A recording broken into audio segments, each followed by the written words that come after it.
ushaka kudusanira inzu rero nanjye rero mbakuri nagahukunyuma muramenye bavana inzira ku murima ntabwo njewe bose imbuza amafaranga ariko ntabwo uvuze ngo iki ntabwo tukubyumva neza ndeneje kubasanira inzu muri mu mwaka utadusanira kugenda mugafata umufundi kuri komeza amabuno akaza namubwiye Jojo inti rero numwagenda yakwishyuriza twishinze Iva man ugomba kudusanira inzu ntayo nasana byo mbibabwiye ugomba kudusanira nose rero tuzabe mu nzu kujyana ugafata umufundi kuri komeza amabuno nje nabemere n'umufundi ariko mukajya mute mukamuhemba mukaja kugura shirika mukamuhemba byasezerana tumuhemba mu yaho twaguhaye maze wa mukobwa muje murabe ahubwo nagucengereye kwa sera zawe kudusanira inzu cyangwa dusubize amafaranga yacu no we nagaba wayaduhaye nagaba cyo gushaka inzu tuva mu myanda yawe utinya kumbwira nawe kibuti cyawe ni kibuti sitari kibuti se ni iyo muje muri apartment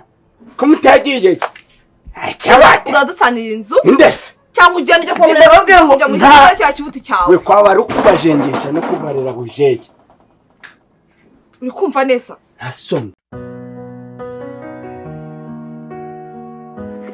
bavuga ko ikinyoma cyateguwe kiruta ukuri kurimo akajagari. Iyo ufashe ikinyoma cyawe ukagitegura neza akenshi na kenshi gikunze gutsinda ukuri. Ni no mpamvu zumva abantu benshi cyane bavuga yuko mu rukiko hakora ibimenyetso hatakora ukuri. Impamvu ni iyihe? Ni ukubera yuko babiri iyo baburana umwe ababurana amahugu birumvikana ugasanga wowe ndori ufite ukuri niwe ubaye victime cyangwa niwe utsinzwe mu rukiko. Impamvu ni ukubera ko wowe ndi w'umunyabinyoma agiye akicara neza agategura ikinyoma cyiwe yarangiza akayishakira ibimenyetso, ibyo bimenyetso biza gutuma kiza kuba ukuri. Mu gihe wowe ndori ufite ukuri we yahagaze avuga ngo mfite ukuri, ikimenyetso cya mbere nuko ntabeshya kandi abantu babizi. Ariko wa wundi ufite ibihamya bipfuye akabitegura neza bikaza gupfukiranya kwa kuri. Uko niko mu buzima busanzwe tubayemo. Ngo haye ikaze ni gatagiye umuze ku ngomani nk'ibisanzwe cyangwa na bose. Iki kiganiro ni ikiganiro cy'uruhererekanye gituruka kuri film bita The Contract. Impamvu duhereye ku ijambo ngo ikinyoma ni ukubera yuko umugabo Kiramane cyangwa Kamero yamaze gupanga ikinyoma abona Nyambo ndetse n'umukobwa Jazira babeshya umukecuru yuko Nyambo aje mu kazi kandi byahe byakajya Nyambo aje gushaka. Mukiye umukecuru yaze ko Nyambo akiri umwara gipfuditse ubwari bwiwe, ntabwo yigeze amenye yuko Nyambo ashatse uriya mugabo ari uwa kabiri uri umujyanye nk'ari sheri wiwe. Ese mutekereza yuko umukecuru namara kubimenya bizagenda bite? Ariko burya umukecuru bavuga yuko umukecuru aba ameze nk'umwana. Iyo ushaka kunezeza umwana umuhereza ibintu maze umwana akaba anezerewe cyane. Nawe n'umukecuru ushaka kumunezeza nawe umufata neza ukamumenyera icyo ashaka, ukamumenya ko akishonje kandi ukamumenya ko akeneye kurya no kwambara.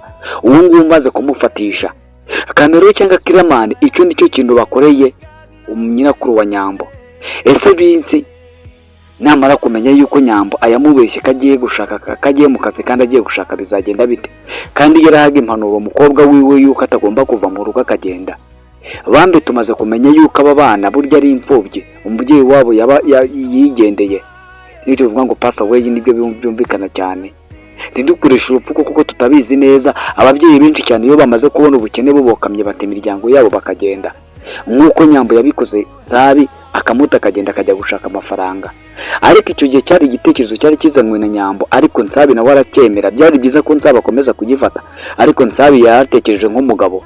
Ubundi ni gute umugore yabana n'undi mugabo mu nzu icyumweru cyose nta kintu bakora?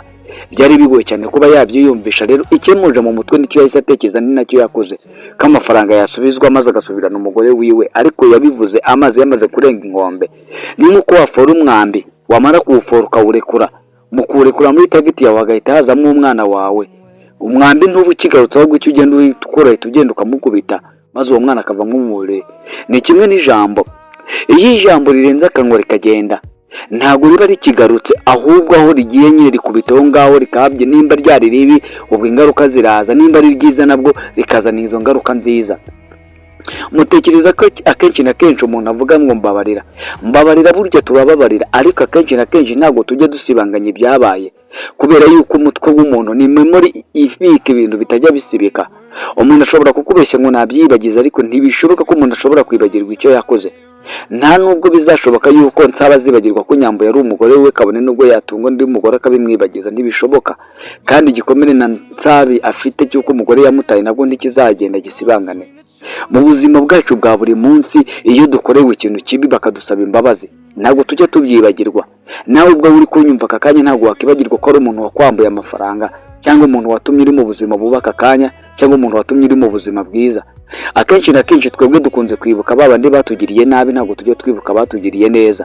Fregizemo nk'urugero, uvuye mu cyaro ahantu runaka, mama wawe yarakurezuze mu mujyi urakora urakira, ariko ukibagirwa aho waturutse, ukibagirwa n'abavandimwe bawe, ukumva ko abavandimwe bawe mutabana. niyo mpamvu mbibabwiye nuko ubuzima tubayemo bwose bugenda bushushanya ibintu rusange twebwe dufata nk'ibitunezeza, ahubwo tugasanga ibintu byakagombye kuba ari ibintu by'ingenzi biba mu buzima bwa buri muntu. Fregizemo nk'ufata nk'urugero, Kameru na Kiramani n'abantu babiri batandukanye, ariko mu gihe Kiramani ari kumwe na Nyambo yirengagiza ko ari Kameru, ariko mu gihe ari kumwe na Tayiga akirengagiza ko ari Kiramani. ni ibintu bibiri rero umuntu atajya acika. ahahise ntabwo bishoboka ko wahacika, ndetse ahazaza nabwo ntibishoboka ko wahacika. Imana ishobora kukwandikira ko ubuzima bwawe uzaba umukene, ubuzima bwawe upfuye, ariko ugakora cyane kugira ngo uzabe umukire bikanga, kubera yuko Imana yanditse ko ahazaza hawe uzabakena, bikaba gutyo. ushobora kugira amafaranga menshi cyane ukaba umukire, ukagira amamodoka y'Iraziri yose ndetse n'inzu zihenze cyane, akaba ari wowe uzifite mu mujyi uwo ari wo wose, ariko nyuma yaho Imana yaravuze ko uzakena, izanzu zose zikayongobera nk'uko umunyu uyongobera bawumenyemo amazi, ibintu ukabura aho bigiye kandi wari ubifite. ni nk'uko rero ibintu biba bimeze, nta muntu ujya ucika ahahise hiwe. mbibabwire, Yozefu, ubwo twagiye muri Bible, Bibiliya itubwira yuko umugabo Yozefu yavukanye n'abana 11, we yari umwana wa 11, inyuma ye hari undi mwana bitaga Benjamin wa 12. mu muryango wiwe yaturukagamo n'umuryango wa Isiraheli cyangwa Yakobo.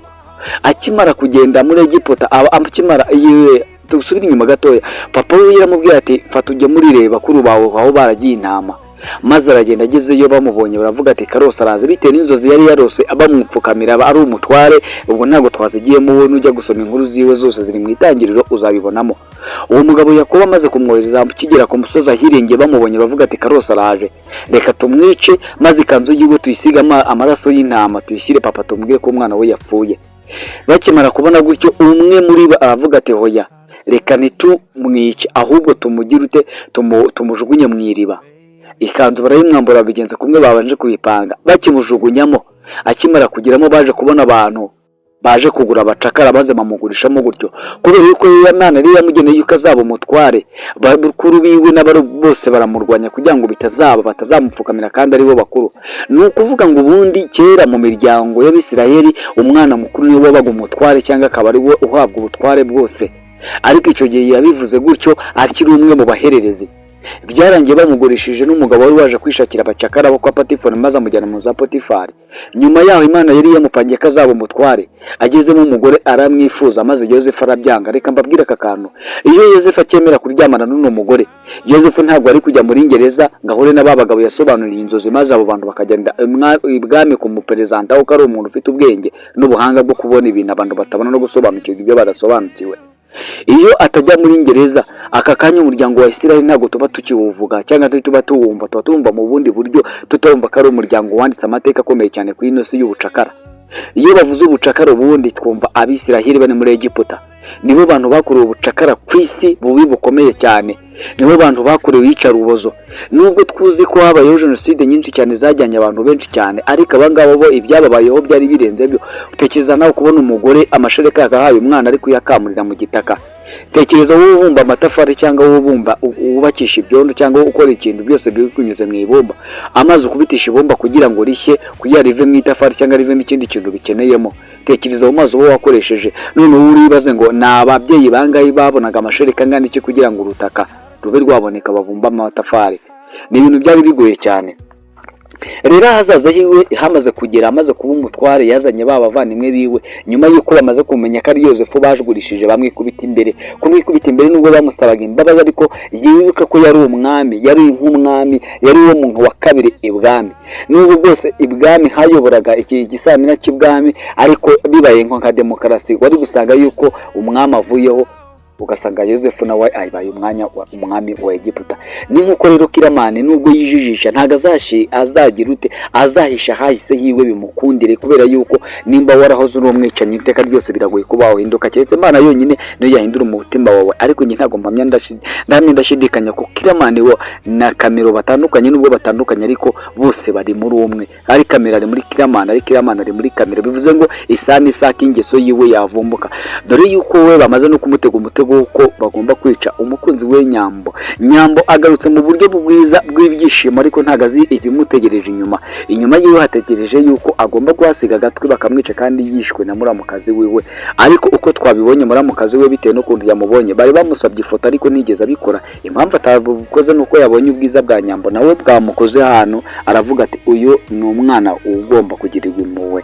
Ariko rero ibyo ngibyo ntago tuzi nimba Tayiga biza kumunezeza, kubera yuko Tayiga wehe ibyo yishakira nuko agomba kuba yakica Nyambo kugira ngo Kamero wiwe cyangwa Kiramani wiwe agaruke mu kazi kiwe. Ni ukuvuga ngo kuri Nyambo rero wehe ni ibyishimo ndetse n'umuryango wiwe Imana imaze kuwusubiza. Ni kwa kundi ushobora kuryama ukabona Imana igusanze mu rugo iwawe ari yanyayije kukwisurira, ibintu birahinduka. Reka mbabwire ikintu kimwe, ntabwo tujye muri Bibiliya ngo dusome imirongo ngo tuvuga hano biri, ariko umugabo umwe Dawidi yari afite isanduku y'isezerano. Umunsi umwe bari kuyikura mu banzi aho bari bayishimutiye cyangwa bayinyaze iri kuza mu nzira, inka yaratsikiye, maze umugabo umwe bitaga Uzi agiye kuramira inka ikwereka isanduku y'Imana ari ihengamye, maze Imana iravuga ngo nta muntu wandamira, ayita imutsindaho.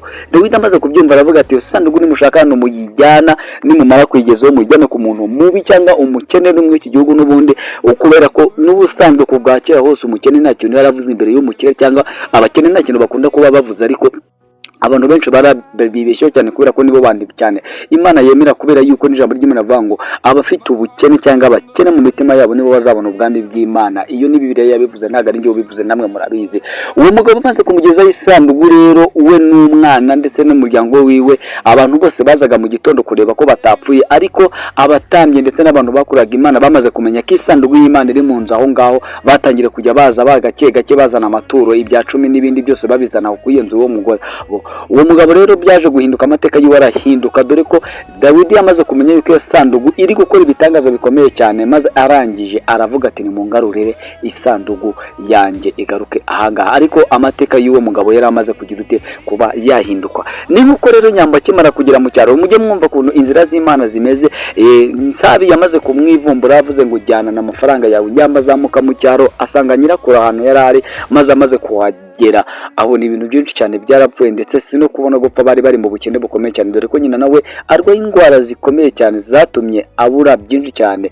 Si byo kubabeshya yuko burya iyo umuntu arwaye agurisha byinshi. Umukecuru ntabwo yari afite epfo na ruguru, ndetse n'ikimenyamenya abazukuru biwe babiri, umuhungu n'umukobwa, ndetse bari baramaze guta ishuri, barakuze bamaze imyaka myinshi barivuyemo. Mu gihe Nyambo yahageze rero, bifata nk'isanduku y'isezerano yari imaze kugera kuri uno mukecuru. Nimba Imana yarakubwiye ikintu, kabone nubwo waba ushaje ugeze ku mwanya ku mwuka wa nyuma, Imana izakigusubiza kandi ukibemo neza, kandi kikogerere iminsi yo kubaho. Reka kandi nkababwire kubizera, ni ukuvuga ngo iyo ufite amasezerano uhawe n'Imana, apana amasezerano uhawe n'abana b'abantu, dore ko muri no minsi bigeze yuko umuntu agutubuza akakubwira ibintu byinshi cyane ko ngo Imana iravuze kandi itavuze. Ni ukuvuga ngo uyu Nyambo akimara kugera muri uru rugo, ibintu byose byarahindutse, batangiye kurya neza no kwambara neza. Mwibuke ko yahaye uriya muhungu 100,000 byo kugura imyenda. Nawe utekereze mu cyaro nimba umwenda ushobora kugura umwenda 5, uguze imyenda y'100,000 yabingana ute? Ni nk'ibaro ryose yaramuhindura ubuzima kandi amwemerera no kumusubiza mu ishuri, ndetse n'umutoya wiwe w'umukobwa. Ni ukuvuga ngo rero ubwo Kiramani yakimaraga kuhagera, turavuga Kiramani ntabwo turi kuvuga Kamero, ubwo ntamwe bavuye ni Kiramani yageze muri urugo yika Kiramani, kubera ko ingeso za Kiramani ni nziza kuri nziza Kamero, ucuruza ibiyobyabwenge n'abantu ndetse n'imibiri n'ibice by'imibiri by'abantu. Bashyize muri urugo rero, Kiramani ahite nawe utekereze kuba umukecuru yavuze ko na gitifu w'akagari adatunze 2,000,000 mu nzu, maze umukecuru akaba zitunze ku gatelefoni kiwe ari muri iriya nzu, kandi Nyambo nawe aza kumusigira andi miliyoni menshi cyane, kuko mwibuke ko Nyambo afite amafaranga ari hejuru ya 70,000,000. Reka tuvuge ko babyenda hasigaye nka 50,000,000, ariko Nyambo dukurikije ubuzima abaye mu Kigali we na Nsabi ntabwo yakoresha amafaranga nabi, amafaranga yose aracyafite. Ubwo rero namwe mwumve ko ubwejo nubwo isezerano ry'Imana ryasohoye kuri uwo mukecuru ibintu bigiye kugenda neza, nimba yakeneraga imbuto no kwivuza bakabamuha miliyoni 2 arizo zigiye kuzavamo imbuto, ni ibintu bimeze neza cyane. Kuvuga ati rero uwo bita Tayiga we ntabwo ari kubyumva kuntu bagiye kubura miliyoni 50 z'idolari. Ni ukuvuga ngo nituzijyana mu manyarwanda turasanga ari hafi miliyari zigera muri 70 na zinga 70 zirenga gutyo. Nawe urumva amafaranga ni menshi cyane, ntago aya kubera ko aba bantu ari inkora amaraso babumva ko amafaranga ariyo ya mbere mu buzima bw'umuntu ntacyo buvuze, kandi ubuzima bw'umuntu ni ikintu gifite agaciro gakomeye cyane. Ni nayo mpamvu abo bagabo rero bafite ibintu byinshi cyane byo kuba bagira ute bavuga ngo reka twikize umwanzi runaka kugira ngo tubigenze gutya. Umva Tayiga we arashaka kwikiza Nyambo kugira ngo maze umujinya wiwe muratekereza ko uyimara kwica Nyambo Kiramana akazamenya ko ari Tayiga wamwishe bizagenda bite? Nta kintu nyine kugaruka mu kazi ke nuko azabanza kwikiza Tayiga wamwiciye umugore wiwe, niko bigiye kuza bigenda. Bivuze ngo iri ni ihangana ritangiye hagati ya Kiramana cyangwa iri ni ihangana ritangiye hagati ya Kamero ndetse n'umugabo bita Tayiga ari we papa wa Bobo ndetse n'umuhungu wiwe w'umuherezi uri kwishansiye mwamaze kumumenya. Ni ukuvuga ngo rero twihuse cyane, reka twirukaga ku mugobwa bita Jojo ndetse n'umundi mukobwa babana mu nzu yiwe Nana. Ni ukuvuga ngo aba bakobwa babiri bari mu kuri, kuko umuntu nimba uri mu nzu y'umuntu warayimwishyuye byakagombye kuba gukorera buri kimwe cyose, serivisi yose akayikora, nimba ari ugusana akayisana. Ariko muri iyi minsi biriya bintu mushobora kuba mubireba muri filime bisanzwe bibaho, nuko abantu bafite amazu bagenda bagatera akati mu ryinyo ntibite ku bapangayi babo, ahubwo bagakomeza kubatesha umutwe kandi bazi ko ari abo bantu aho babakura. Baravuze ngo uhima utaza kamuhatse atuka bosi. Ni nko kubona umupangayi atukwa na landlord we, kandi landlord yakagombye kuba yubaha umukobwa. Ariko umukobwa Nana, reka ndabwira aka kantu abantu bacuruza amaganesha ngo aba bakobwa tuvuga ngo ubuzima banze gukora ngo bakajya kwicuruza, mujye mubatenya kubera ko barababaye cyane, bafite ibintu byinshi cyane mu mutwe batekereza cyane, bitewe nuko uburaya si ikintu bavutse bazi ko bazakora, ahubwo bavutse nabo bifuza kwiga nk'abandi, bakiga amashuri yose bakayasoza bakabona akazi nk'abandi, ariko baje kwisanga muri ubu buryo bubiri. Uburyo bw'uburaya rero bushobora kuba bwaratumye babujyamo no kubera ko imyitwarire cyangwa ubuzima bwabanze bagasanga bisanze muri ubwo buryo. Akenshi na kenshi abakobwa bava mu byaro bagera mu mujyi bagafatwa ku ngufu n'abashebuja ndetse bakabura aho bajya kuregera, maze bikarangira abo bakobwa bagize ute bafashe imico mibi bagatangira kwicuruza n'ibindi byose. Reka mbabwire rero ibi bintu bibaho byose mubona mu mafilimi, cyane cyane iyi The Contract yacu ni ibintu bishushanya ubuzima tubayemo. Bobo mwabonye yuko mu gihe cyashize Bobo uyu mugore kunzi we yaratangiye kujya mukatira cyane. Iyi mpamvu ni Bobo wabyiteye. Bobo yazanye ubwana cyangwa ubucucu mu rukundo. Ubundi mu rukundo ntago umuntu ubundi iyo utereta umukobwa we waramaze kuba umugabo wiwe, uba ugomba kumufatira imyanzuro imukwiriye, apana umufatira imyanzuro itamukwiriye. Imyanzuro Bobo yafashe itamukwiriye rero nuko yafashe no mukobwa akamukanga. Umunyarwanda cyangwa mu Rwanda tukunda kuvuga ijambo rivuga ngo wirukankana inyamaswa cyane ukayimara ubwoba. Iyo ukanze umuntu umukangisha ikintu, icyo kintu aza kubana nacyo akumva ko iki kintu gishoboka, nawe akiga kubana nacyo. Kubwira umuntu ngo uzamusiga cyangwa ngo ntabwo azagira uzamwanga cyangwa ntashaka kubana nawe bitewe nuko uri kumukoresha ibintu bibi, ageraho akavuga ati n'ubundi ntacyo wari umfitiye, nta mumaro wari umfitiye, reka ibi ngibi tubyihurire maze twikomeze ubuzima bwose butandukanye. Jojo nawe yageze mu kazi rero afata imyanzuro ikomeye. Hari umuntu bahereza inshingano akumva ko kuba yagaragaza ko akomeye ari ukukandagira abandi no kubahinda kubasayinda, kandi ibyo bintu ntabwo bishoboye. Ubushobozi baguhaye ndetse no gukora inshingano baguhaye biba bitandukanye. Mujye mwirinda nimba muri mu nshingano muzikore neza, kubera yuko ibi byose muba muri kubona ni ibintu biba bishushanya ubuzima bwacu bwa buri munsi ndetse n'ubwogizima bwanyu bwa buri munsi. Reka mbabwire ngo iki kiganiro ukigifungura ukakireba, jya wibuka gukora subscribe, kubera yuko ibi ntago tuba tubikoze kugira ngo tubanze tunezere cyangwa dushaka amafaranga, ahubwo no kugira ngo tujye twigishemo abantu. Kuko mwabonye ko tugenda dukora hirya no hino tukareba no muri Bible iki bivugaho, ese bihurira hehe iki n'iki. Ubundi no kuvuga ngo ino filime numara kuyibona uretse usanga rero byabiye Paulo yavuze ko mu bantu ba kera, cyangwa yabivuze ari kera, reka tubivuge gutyo, yavuze ko mu minsi igoye abantu bazabikunda, bakunda imiya, birarira, badakundana, ndetse bafite urwango rwinshi cyane. Ukunda imiya bisobanuye bishushanya iki muri no filime? Urabona Nyambo yashakanye n'umugabo, ariko umugabo aza kumuta kubera amafaranga. Ubu Jazira nawe ari gukorera amafaranga kuri Nyambo. Ubu Jazira agiye kuzaza yinjiza amafaranga menshi cyane kandi ari mu mamiliyoni, kubera yuko Nyambo ari kumwe n'uno mugabo. Ubu bivuze igihe kimwe kizagira Jazira ashobora gutera ubwoba Kiramana akamubwira ati nutamba amafaranga ndajya kubwira abwira nyirakuru wa Nyambo uko bimeze byose, maze Kiramani bitewe nuko amukunda cyane akamuha amafaranga. Ikindi kigaragara mu minsi ya nyuma, Nsabi mu rugamba rw'iwe rwo kugira yabonye umukobwa umukunda ariko ntago abitekerezo bitewe nuko ashigikira ashimangira urukundo rwe rwa mbere rwa Nyambo, atekereza akazanagaruka. Ariko nyine mu byago yagiye agira mu bantu bari afite amafaranga bagiye bamufatirana, maze amafaranga bakaka menshi cyane atariyo. Reba nka Devo wari ufite ibihumbi 10, Nsabi yamufite ibihumbi 10, maze Devo akishyuza ibihumbi 10 by'idolari. Utekereze n'uno mugabo wari umufite ibihumbi 400 nawe akajya kumwishyuza ibihumbi 500. Urumva ni ibintu bikomeye cyane ko iminsi bya nyuma twamaze kuyigeramo. Wowe reba niba yakoze subscribe maze uyikore kugira ngo tujye tubana mu biganiro bitandukanye cyane. Ngere muze Kongomani Gasage ndabongo na bose ndabakunda. Ciao ciao, naho mu ikindi kiganiro cy'ubutaha kora sabu tujya ngo uzabone ibutaha. Ndabakunda cyane.